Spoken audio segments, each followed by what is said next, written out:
Okay, so here's my tour of India, the organization of Asha.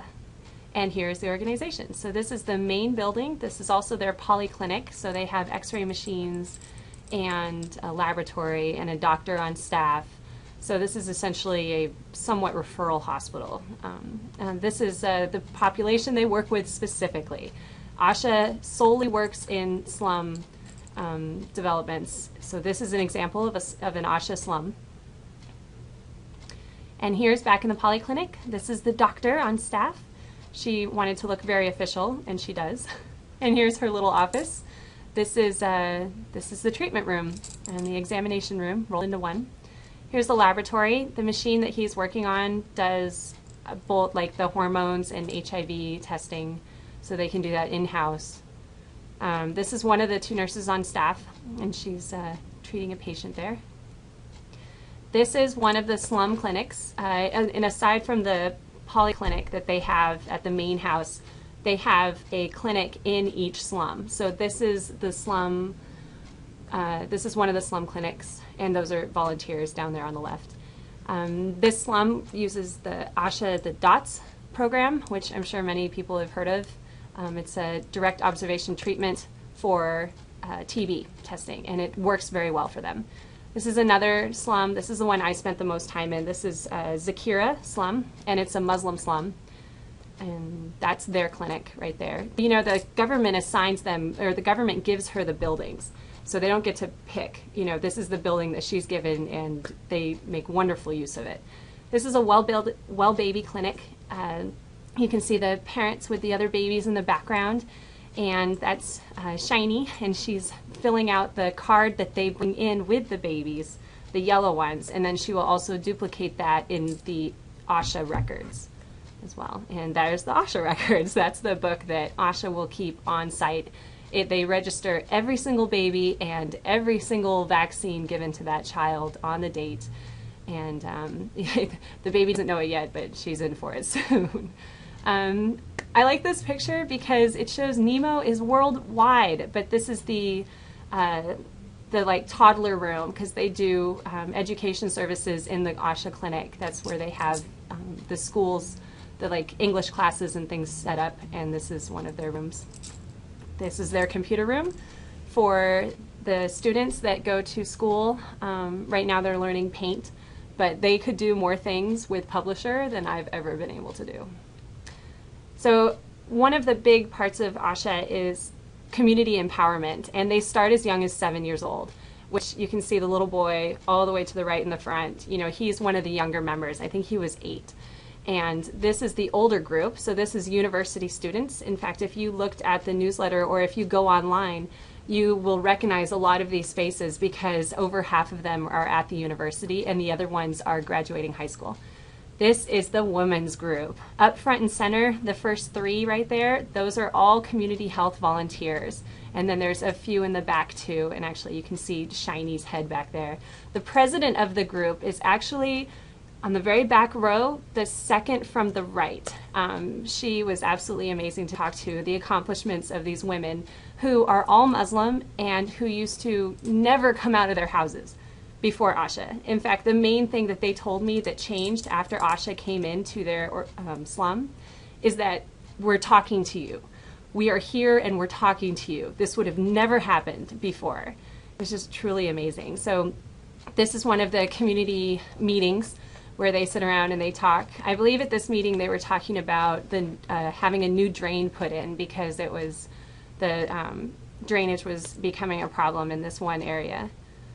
So this is the community health volunteer training because they start with training the women's group for like 3 months, and then from that group, the people who get it, essentially, they recruit them as community health volunteers. And they will actually be given, you know, treated like doctors, essentially, in the slum, given it's a high level of respect for them. This is one of them. She's leading her little training at each clinic visit.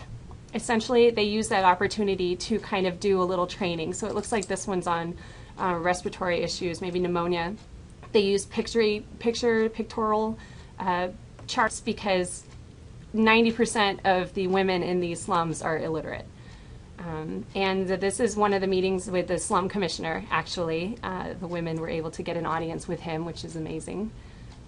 And this picture is truly amazing because that is essentially the chief of police for their district.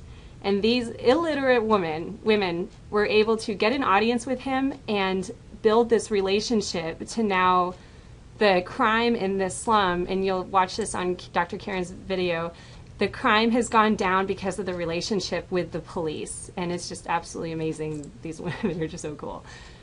This is the other half of the Zakira slum. This is called 88. So I walked through because this is where a lot of the most recent improvements have gone in. This is a picture from the outside, kind of how it's tucked away underneath the freeway. So you can see the road here is paved. This would not exist in any other slum. He would be up to his knees in slush and muck, especially since right before this we had serious downpours. But you can't tell because the drains were all really functioning. This is outdoor cooking, so this is a stove, and it's outdoors, which is a big deal. I love this picture because this girl is pristine and she's so beautiful, and she's standing in front of her house and she's so proud.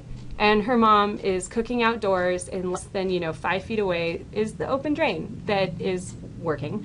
But I just thought it was such a beautiful picture, just like this one.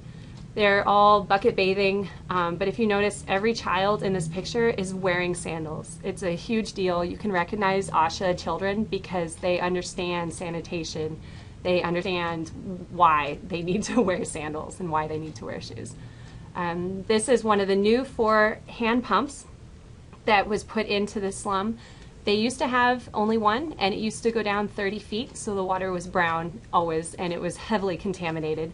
This one goes down over 100 feet, and they don't have problems with diarrhea anymore.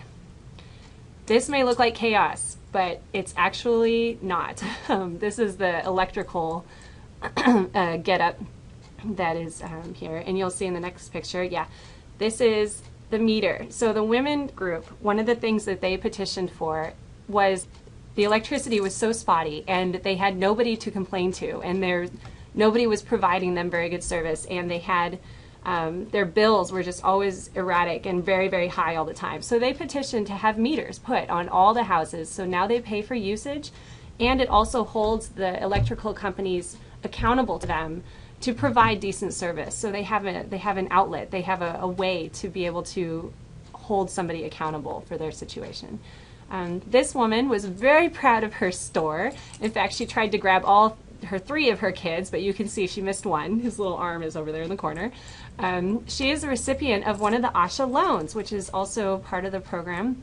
And she is on her 3rd loan for, I believe, 25,000 rupees, but she started with a first loan of 5,000 rupees. And the average repayment for these loans is over 98%. This woman, 5 years ago, hadn't left her house ever. She's a Muslim woman, and she just never went outside, never left her house, didn't know her neighbors, and now she owns her own tea store. And this is on a main road, and she runs it all by herself, and she's just really, really proud of it, and also a recipient of the loans. This is a toilet complex, and you can see it's paved, it's clean. Most of the children, aside from that one little rebel, are wearing sandals, but they just look so happy. It was so cute. So here's an example of just, the paved roads. Even these tiny little sidewalk side areas are neat, they're clean, they're clear of debris, and they're paved. And this is all because of the women's group that they were able to do this. So most of the slum dwellers, this is their job. So the way you're able to buy Old Navy sandals for $2 is because of these women. So if you notice, in front of the girl in the purple, you see these sheets of rubber. That's how all of the top parts of the flip-flops go together. And somebody has to individually cut them out and trim them into the pieces that then poke through the bottom part. So you can see right by her foot here, the woman in the front. You can see what it actually looks like. But they will spend all day doing this, and this is why it's also so important that the kids are in school, because if they're not, if they're home, they start doing this. And here is my group of chauffeurs that I had by the end of the visit to the slum. They just were so cute and wanted to say hi. So thank you.